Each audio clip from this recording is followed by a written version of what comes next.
Oi gente, meu nome é Camila, eu tenho 23 anos e no meu primeiro vídeo no canal vou falar sobre como eu vim parar na Inglaterra sem falar inglês. Então se você tá curioso, já se inscreve no meu canal e deixa o seu joinha. Antes de tudo, eu tenho que dar um background para vocês entenderem o porquê que eu resolvi vir para a Inglaterra. Então, no final do ano de 2016, eu resolvi gastar tudo que eu tinha na minha poupança, louca, que era, na época, 5 mil reais, pra fazer uma viagem. Achei num aplicativo uma viagem pra Barcelona, que, inclusive, eu já morei em Barcelona, mas esse é assunto pra outro vídeo. Então, se vocês quiserem saber sobre como foi a minha vida enquanto eu morei em Barcelona, só comentar aqui embaixo. E isso foi em dezembro. No mês de fevereiro, quando eu cheguei em Barcelona, eu já senti que eu não queria mais morar no Brasil. Foi algo, assim, sobrenatural. E eu decidi, não, é aqui que eu quero ficar, eu não quero mais morar no Brasil. E voltei pro Brasil, né, claro, porque só fui pra passar uma semana. Logo que eu voltei da Espanha, eu comecei a pesquisar muitos empregos pela internet em Barcelona. E todos eles, 90%, queriam alguém que falasse inglês. Porque o espanhol e o catalão, todo mundo lá já fala. Então, eles queriam um diferencial. E eu não tinha inglês, eu não falava nada. Sabe o que é nada? Eu falava hello, falava how are you, mas também nem sabia responder. Tirando hello, né? Mas, então eu comecei a estudar sozinha. Peguei livros de amigos, livros emprestados, e uma coisa que me ajudou muito foi, assim, um dos essenciais para eu poder conseguir aprender foi o dicionário ilustrado, que é fenomenal, porque me ajudou muito na associação. Objetos, imagem, e aquilo traduzia na minha mente como é que aquilo chamava em inglês. Então isso foi muito bom. Segunda coisa, eu devorei os livros de inglês. Li de cabo a rabo tudo que eu não tinha estudado no ensino médio. Na escola que eu tive inglês, eu fiz isso em 6 meses, ou menos, eu acho que foram uns 4 meses. Devorei os livros de inglês, aprendi tudo, todo o teórico que eu poderia, preposição, de realmente entender o que é aquilo. Preposição para pergunta, tudo. Estudei tudo isso. Na época, eu trabalhava numa papelaria que eu conheci uma amiga minha, Gabi, e ela começou a falar sobre um programa chamado Au Pair, que eu nunca tinha ouvido falar na minha vida. E ela tava fazendo um application pra ir como au pair pros Estados Unidos. E aí eu falei, cara, que programa massa.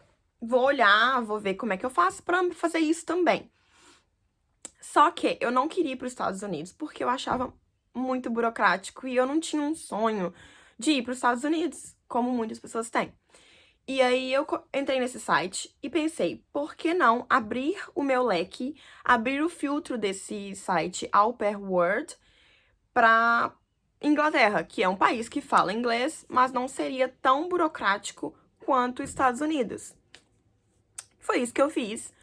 E aí, na primeira semana, apareceu uma família de Manchester. Começou a conversar, eles me fizeram videochamada, mostraram a casa, mostraram as crianças, que eu não tava entendendo nada.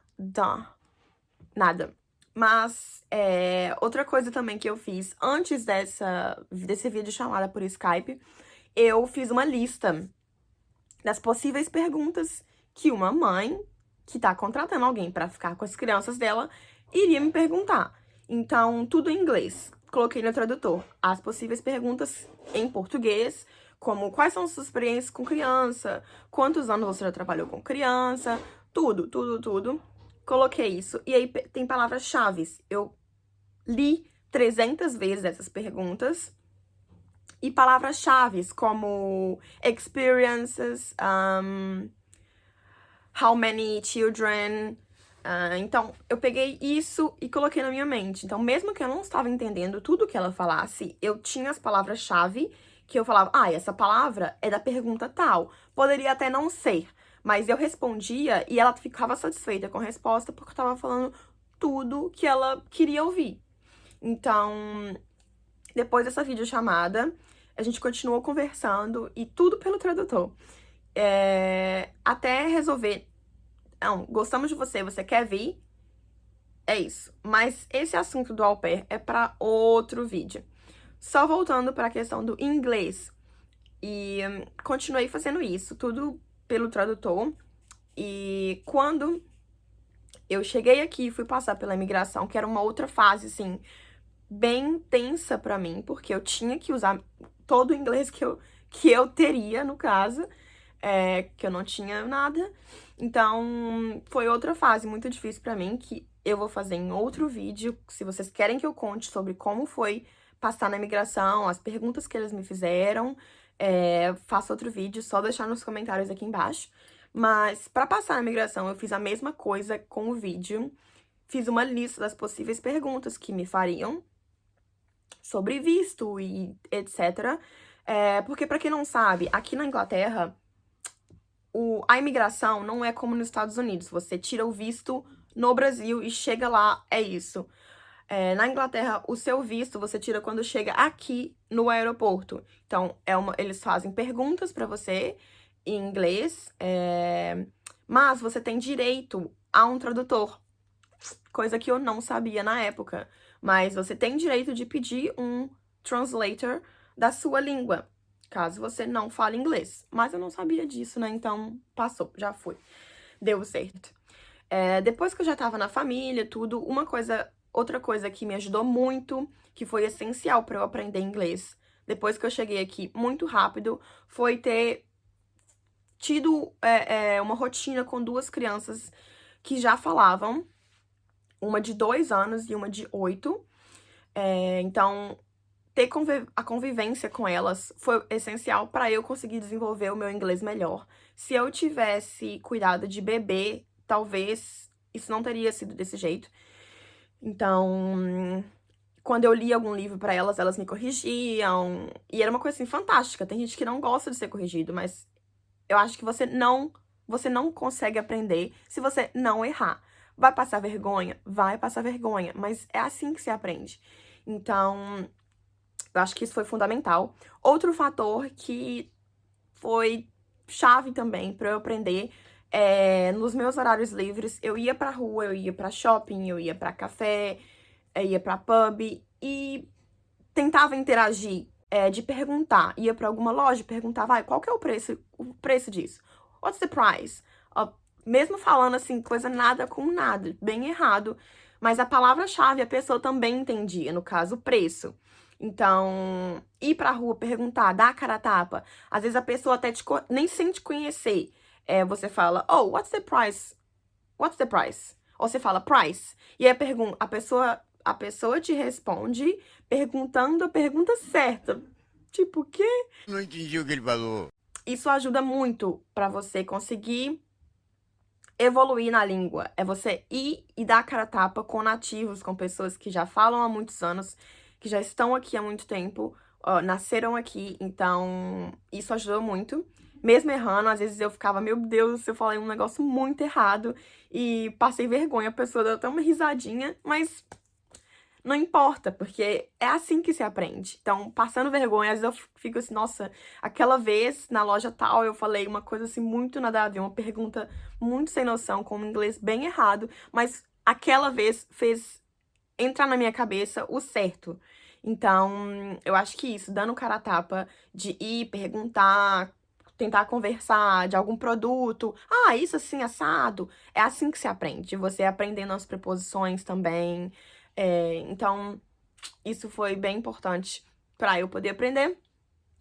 E uma última coisa é não desanimar com o início, porque o início é muito difícil. Os primeiros dias, as primeiras semanas, é muito difícil, porque você não tá conseguindo, você não entende o que as pessoas falam, principalmente aqui na Inglaterra, que o inglês tem muitas variações. Se você tá aqui em Londres, você vai ouvir um tipo de inglês, o inglês londrino. Se você vai pro interior, o inglês já é diferente, às vezes muito mais fechado. Tirando as variações com indianos, que o inglês deles também tem um acento diferente.